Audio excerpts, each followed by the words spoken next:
While there clearly may not be a consensus on which coaches should be out on the recruiting trail today, there is a very clear consensus within that locker room, on that sideline, and inside that stadium on who precisely the leader of this team should be.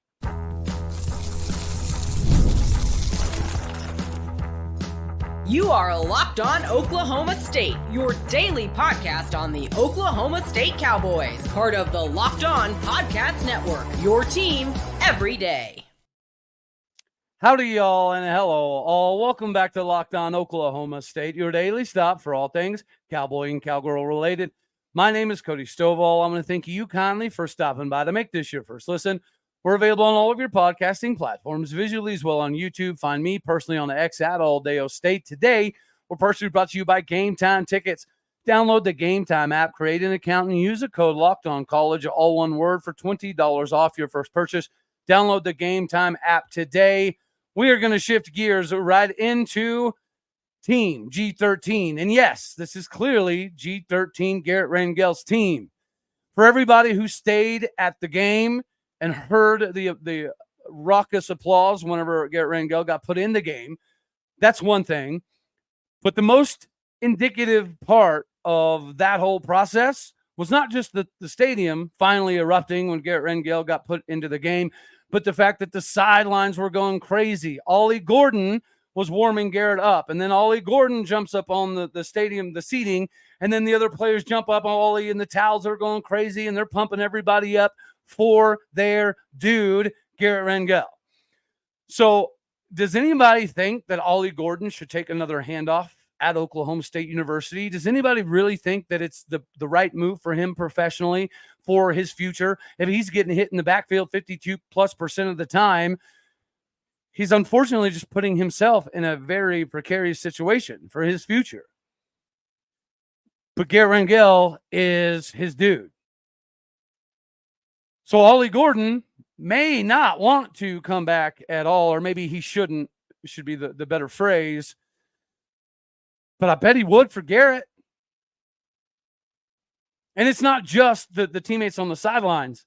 His teammates on the field were giving him hugs. Wide receivers were coming over and dapping him up and talking to him in between plays. And obviously after the touchdown, everybody's excited for Garret because they feel like that he's kind of possibly gone through a little bit of a whirlwind, and he was convinced to come back and potentially be ready to take his moment just in case Alan Bowman were to falter. And maybe they don't feel like he's gotten the right opportunities. Maybe they are very well aware that whenever he comes in, he's being asked to run the same stuff that Alan Bowman was putting in for practice. Maybe they realize that Garret Rangel doesn't really get enough time with the ones to ever make a decision on whether he can do the daggone thing at this level or not.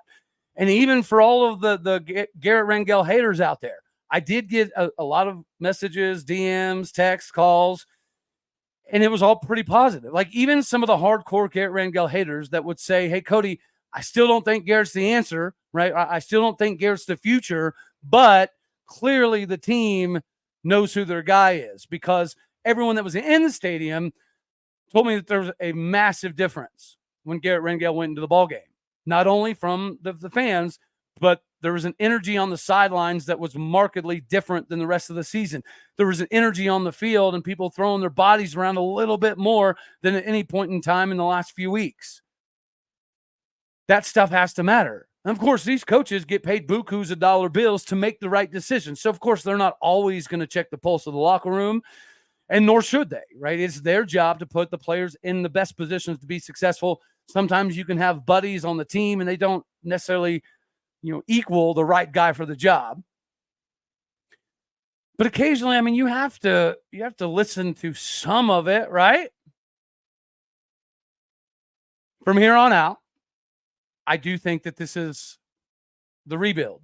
And the rebuild should have started earlier than the fourth quarter of the last game. But part of that rebuild, like we've talked about all last week, was if the older dudes just aren't quite getting it done, put the young cats in. Perfect example, David Kabongo. Dave Bongo goes in, right? He wasn't quite as highly heralded as Lando Cleveland. And Lando Cleveland's pretty daggone close to being 100% ready to rock and roll. But David Kabongo is. David Kabongo came in early, made a mistake, got pulled, and said, I'm not going to make that mistake again. If they put me back in, I will not make that same mistake. He didn't. He got put back in, and he was one of the highlights of the fourth quarter. The true freshman, number 18, David Gabongo. Well, how is that possible? How does he come in and have 6-7 tackles and make a big impact on the game that late in the game? Well, it's because he's hungry to be there. Playing time for him it's worth every millisecond. So every millisecond that he's on the football field, he's not going to slow down. He's going to try to chase every play from behind. He's not going to give up whenever he gets sealed. He's going to try to fight, kick, claw his way into the tackling department, because the scholarship means everything. The playing time means everything. Put the young dudes in. Is Garret Rangel a better pure everyday passer than Alan Bowman? I think so, but maybe not. And maybe the team thinks that Alan Bowman might be a little bit better of a quote-unquote true quarterback. But they're not going to run through walls for him like they're willing to do for Garret Rangel. For anybody that's like, Garret Rangel might not be the future. Okay, cool. But the team is ready. The team is ready to see Team G13 on the field. The team is ready to see Garret get a full week with the ones, to get a full week of install. And thankfully, the fans were able to reciprocate that feeling that they saw visibly on the sidelines.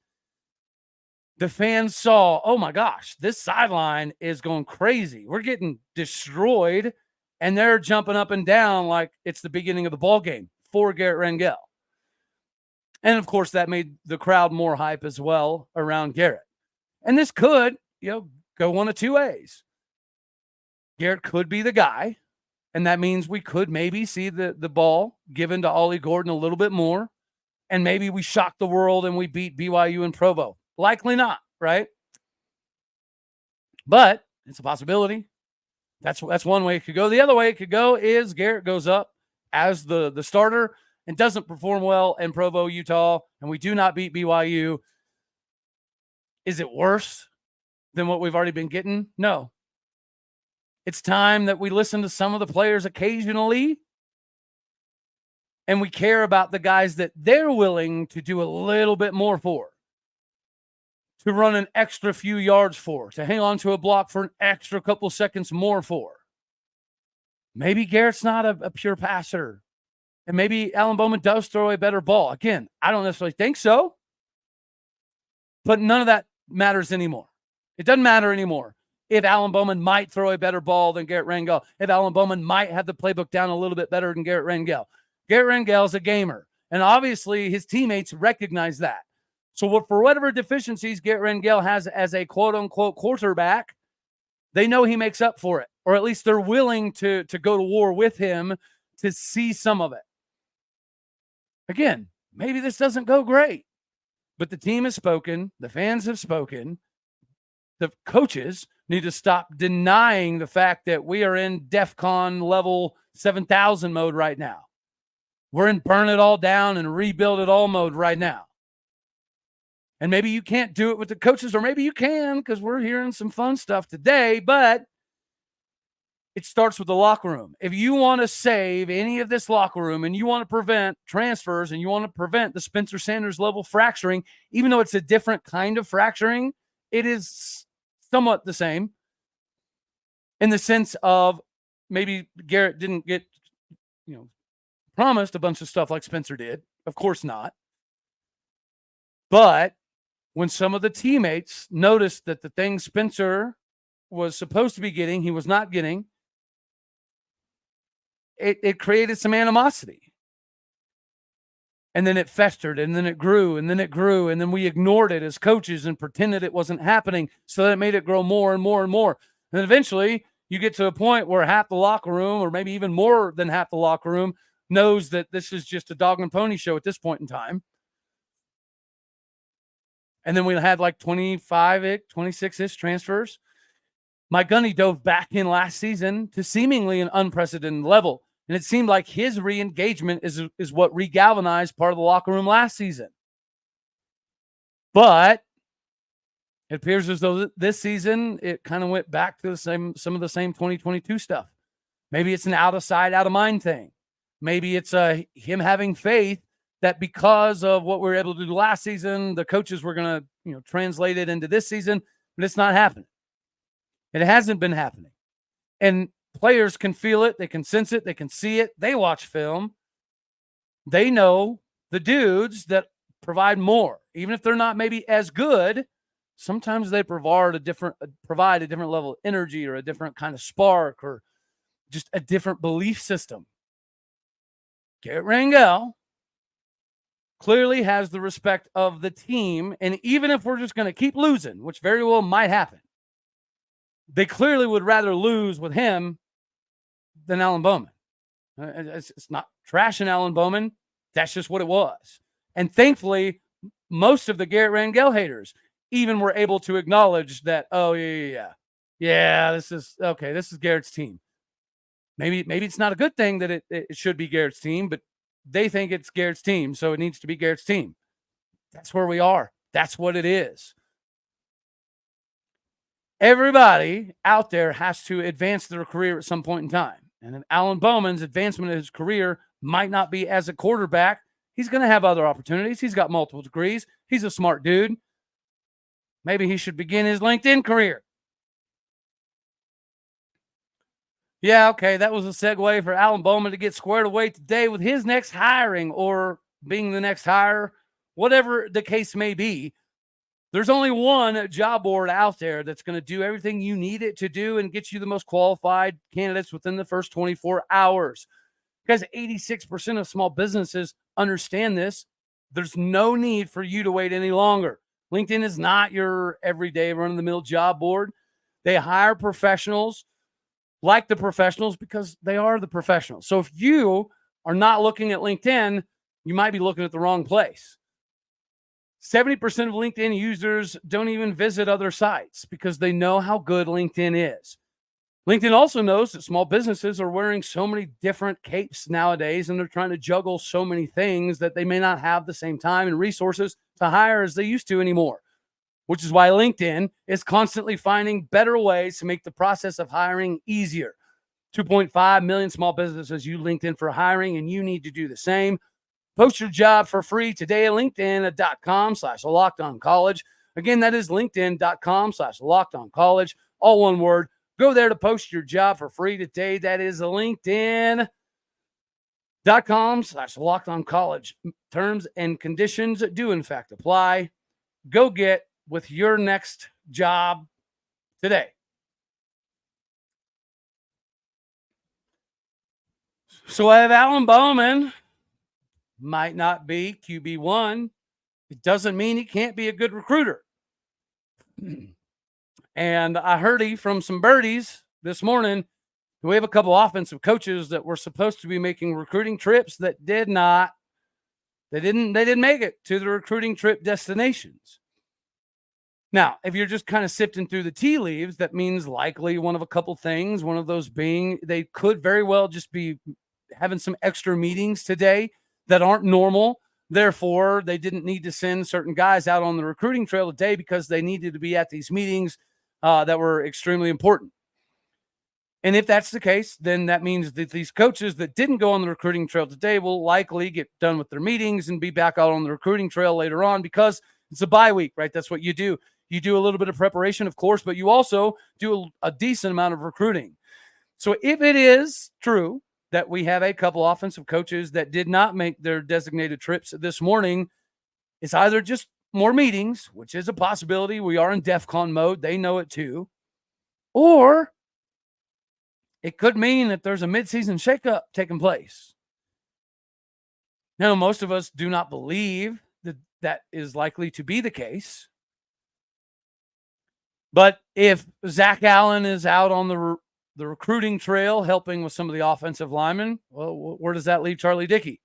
If Coach Gonzo or Trayson Wallace or JW is out on the recruiting trail helping cover up some of the stuff that maybe Casey Dunn was doing, well, what does that mean? Are we in hot and heavy on enough tight ends to not have Jason McIndoe sitting at these meetings as well? I love Tim Rattay. I know the quarterbacks love Tim Rattay, but the development hasn't been there. So either Tim Rattay doesn't have enough say, or maybe he should be stuck in Stillwater as well. Again, we don't know what this realistically means. It could just be meetings. It could really not mean anything. We could have had a couple different coaches simultaneously not have their alarms go off and they miss their flights. We don't know. But at least we know that there's some movement happening. And at least we know we have some donors that haven't missed games in a long time that are not making the trip to Provo, Utah all of a sudden. At least we know that Chad Weiberg had a very, very, very busy weekend with nothing but meetings, as he should have. You know, a lot of people I've seen kind of in some of the social medias talking about how nothing's going to change because Chad Weiberg doesn't really have enough weight to pull around to tell Mike Gundy what to do and what not to do. I don't know that I fully buy into that, because I do feel like that when this whole thing kind of took place after South Alabama and after Iowa State, Chad Weiberg did have some meetings that were very similar to this. And I think that we did see a shakeup from, you know, within the coaching staff. Nobody got fired or anything like that, but there was a concerted effort to come up with better game plans. And there was a concerted effort to kind of get everybody in the locker room to kind of re-buy in to not only each other, but, you know, basically what the coaches were selling. And it's possible that yesterday's regalvanization process was a little bit of smoke and mirrors, because, again, we're back at this 2022 Spencer Sanders issues in the locker room type of situations. And y'all remember that was, I mean, one of my first few shows, unfortunately, was talking about that stuff. And I was chastised for it, and as was Spencer Sanders, right? A lot of the fan base called Spencer Sanders every name in the book. Now, did Spencer leave the right way? No, probably not. But you and your children probably would have done the same thing if you were promised a bunch of stuff that didn't end up happening. And then if you took a lot of those promises and use those as a sales pitch to your buddies that were maybe considering transferring, like, hey, dude, guys, don't do it. Don't leave. I just met with Gundy and Dunn, and I'm going to be able to do X, Y, or Z. So stick with me. So, of course, those dudes that were like, all right, I'm going to ride with Spencer because Spencer's going to have more offensive control now, they were rightfully pissed when that control started getting taken and some of the things getting promised started being yanked away. And then there was no conversations with some of the players and some of the bye weeks, and the animosity, it almost grew out of control. This team was, in my opinion, getting close to that. I do believe that the insertion of Garret Rangel is enough, at least temporarily, to buy us more time and to regalvanize a little bit of that locker room enough to at least make the end of the season a little bit more competitive. Because we might not be winning, but it's likely, no matter who we throw out there at quarterback, going to get significantly worse. We're now in a position that we're just playing for a bowl game. And if that's the case, part of the bowl game is to get a bunch of the younger dudes ready that didn't get a lot of meat and taters practice during the course of the season. So if we know we're now competing to get to a bowl game, to get the younger guys ready for the spring and the fall, then let's just start it now.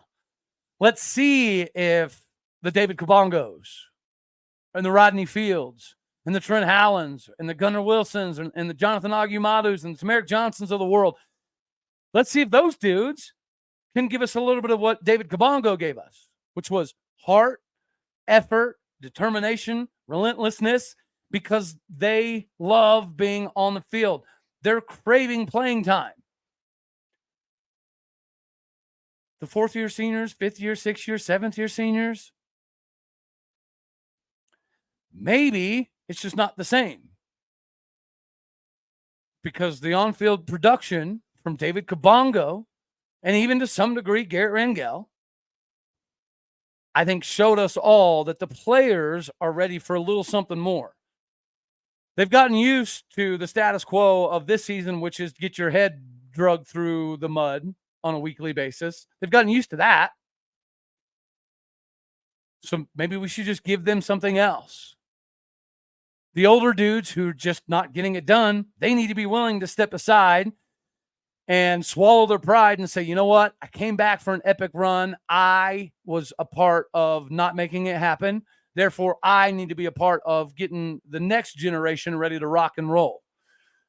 Especially if some of these dudes are very well aware that maybe we might be out a couple coaches pretty soon. Mid-season, probably highly unlikely. Mike Gundy's never done that before. But I don't know that we've ever had this much fan engagement before either. Like, there's been a few times over the last 5 years that the anticipation has been so high that the fan engagement, the fan involvement has been higher than ever before, and we have just completely pissed it down the tubes. So I think there's only so much of that before Chad Weiberg's like, all right, got to do something. And for anybody doubting Chad Weiberg, he could have not rocked the boat, made everybody pretty happy, and gone straight from John Smith to Coleman Scott. Like, none of us would have been upset. Not a single person in Cowboy country would have been up in arms about going to Coleman Scott. But Chad Weiberg didn't do that. Chad Weiberg said, okay, I'm an alumni. My brother is played here. I grew up inside Gallagher-Iba. So I'm going to swing for the fences. I'm going to go for the biggest hire that we can physically possibly get, that most people is going to say, nah, he's too far out. We can't get him. And he did it, and he made it happen. He made it work. Now David Taylor is a Cowboy. So if anybody questions whether Chad Weiberg's willing to do it, he's just proved it. He proved that he's willing to do it, and he's also capable of coming up with money that we didn't know existed to make something like that happen. So I'm sure Chad Weiberg can financially see what we're paying Casey Dunn, what we're paying Charlie Dickey, what we're paying Jason McIndoe, what we're paying Tim Rattay. And I'm sure he can say, well, mathematically, if I cut that out and cut that out and cut that out, maybe cut this one out, maybe keep it. But if I cut 3 of these 4 out, that's millions of dollars. That's like $3 million. Could I not go get a Todd Monken or a Zach Robinson level dude for $3 million? Well, I would hope so, because there's not a offensive coordinator in all of college football making $3 million. There is a couple of people making 2.5 and 2.75. And maybe it takes that kind of money. Maybe it takes 2.5 million to allure Zach Robinson away from the NFL back to where he rightfully belongs. Same with Todd Monken. Or maybe those dudes wouldn't do it because they feel like that even if you get rid of Dunn and Dickey and McIndoe, maybe they feel like there's still an underlying issue. But we don't know that unless, we swing for the fences. I love that we swung for the fences in wrestling. It gave me hope and faith that we can swing for the fences again. Does it mean we're going to get a top tier? Maybe not. But Chad Weiberg knows what we're spending, and he knows where it ranks nationally. He knows where it ranks in the Big 12, and he knows where we rank nationally, and he knows where we rank in the Big 12. So, filling up the stadium and getting tickets may be a little bit easier, but we've got concerts to thank for Boone Pickens Stadium now.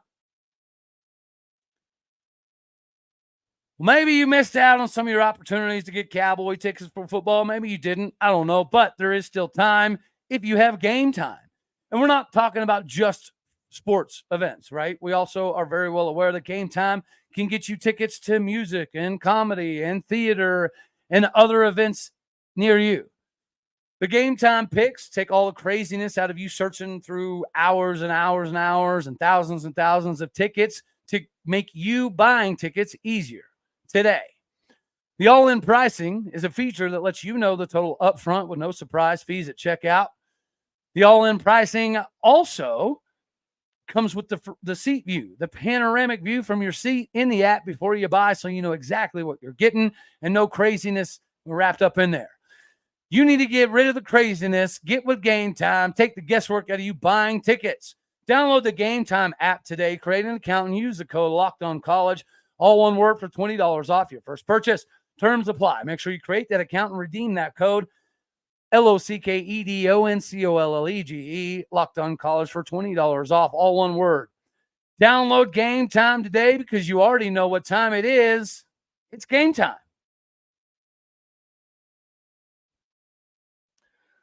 All right, so the likelihood of maybe not having a couple coaches out on the recruiting trail, maybe could be because of a midseason shakeup. And I hear you all that have sent messages in regards to this being a big nothing burger because Mike Gundy's never fired anybody midseason or hired people midseason. This is not what he does. It's not what he's going to do. That's probably true. But again, the donors, Chad Weiberg, even Dr. Schrum, they understand that the engagement this season, 2022, 2020, are the most we've ever had at Oklahoma State University. This is the most support we've had for football. This is the most excitement we've had for football. And Chad Weiberg can see that he didn't have to be the AD to see what we did last time, that we had this level of anticipation, or the time before that. So although this would be an unprecedented move for Mike Gundy, Chad Weiberg, anybody else to make this kind of move midseason, it is time that we grow a pair and make it happen, even if it's just for appearance's sake, right? Even if it's Mike Gundy announcing that Dunn and Dickey won't be returning for the rest of the season and that we're going to upgrade, I don't know, maybe it's a Zach Allen or J.W. Walsh or a Coach Gonzo or Trayson Wallace. I don't know. But just because it's unprecedented doesn't mean it's not about to happen. What's unprecedented is having all of this engagement and exposure and excitement to just waste it. We've wasted all of this season, all of the NIL, all of the seniors, all of the starters, all of the roster, and keeping people from the portal. And it's been wasted. The players know it. The parents know it. The donors know it. The fans, that we all know that we wasted likely our biggest season ever. And there's a lot of culpability because Brian Nardo has a lot of culpability in this as well. But I will say, before we skedaddle on off of here, what does separate Brian Nardo is the fact that the players still believe in him. His recruiting speaks for itself. His style of 3-3-5 is more predicated upon some of the speed that he has coming up. So what we saw to David Kabongo, if we see more freshmen come out and make those style of performances, I think that indicates to us that we need to give Brian Nardo a little bit more time to get his group of dudes in. I know it's kind of coach speaky, and we've all heard it before, and sometimes it's maddening, and sometimes it's beyond frustrating. But going into this last game, Brian Nardo's defenses has given up less points and less yards than the first 2 years of Jim Knowles' defense. Year 3, year 4, right? Jim Knowles is the Jim Knowles that we all remember. So because the players still believe in Nardo, and they feel bad that his statistics look as bad as they do because it's not an exact, clear indication on how the season's gone. Schematically, I would argue that Brian Nardo has done a lot of dumb things. And schematically, those dumb things have put the players in really bad spots. But they believe in him. They believe in his recruiting. The recruits still believe in him on the recruiting trail. So I'm not out on Nardo yet. The players don't always speak for everything, but we should listen to them when they do, occasionally, because sometimes it is disgruntlement being involved with the conversations, but sometimes it's not. Sometimes it's just telling people like it is and people not wanting to listen because there's no way our coaches could do that. There's no way that Mike Gundy would allow that. There's no way Todd Bradford would let that take place. We say that to ourselves all the time, but maybe we've dropped the ball at multiple levels in the coaching staff. And maybe we need this level of shakeup, and maybe it needs to happen real quick so the galvanization in the locker room can have an opportunity. Anywho, that's all we're going to have for this one right here. As always, you know I love you. God bless. Go Pokes. Thank you for tuning in to make this your first listen. You're Locked On Oklahoma State because you could be anywhere. So happy you choose to be here. Like it if you like the daggone thing. Dislike if you don't, that's okay too. More importantly, share, comment, and subscribe. I'm podcasting people out there. You're the bricks, the bread, the butter, the fountain, the fondue, the all of it. Hit the stars. Leave a review. Do what you do. All righty, y'all. Later, my taters.